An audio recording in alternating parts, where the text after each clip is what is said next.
Perniagaan saya makin lama makin merosot. Kadang-kadang saya rasa nak mati pun ada. Ha. Ha.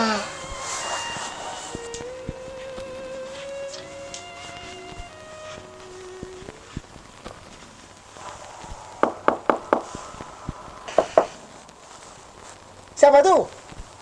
Orang yang membawa keuntungan, Tuan. Masuk.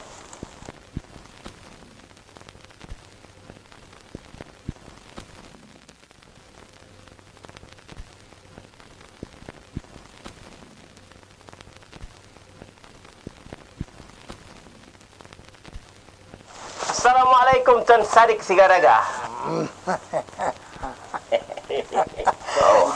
Terima kasih. Apa lagi? Ha?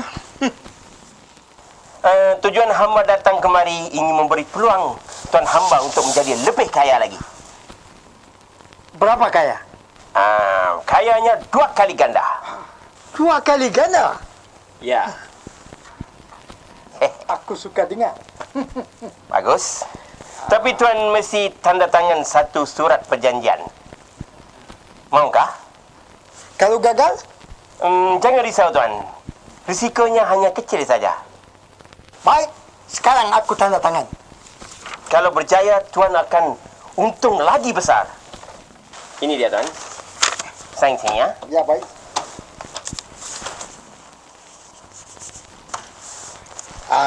Bagus. Siap, tunangkan. Baiklah, Tuan hamba. Saya minta izin dulu. Silakan. 1 kali ganda, 2 kali ganda. Tak lama lagi Tuan akan menjadi orang yang lebih kaya Kaya? di negeri ini. Kaya? Ya, kaya. Lama-lama kau jadi kaya pula. 2 kali ganda. Aku kawin lagi. Kawin je. Kawin.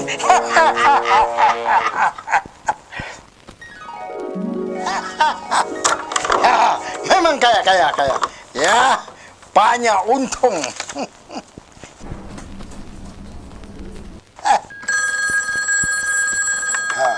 Halo?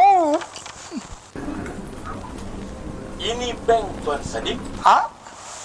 Dari bank? Tuan adalah penyamin kepada peminjam Encik Abdul Wahab. Penjamin?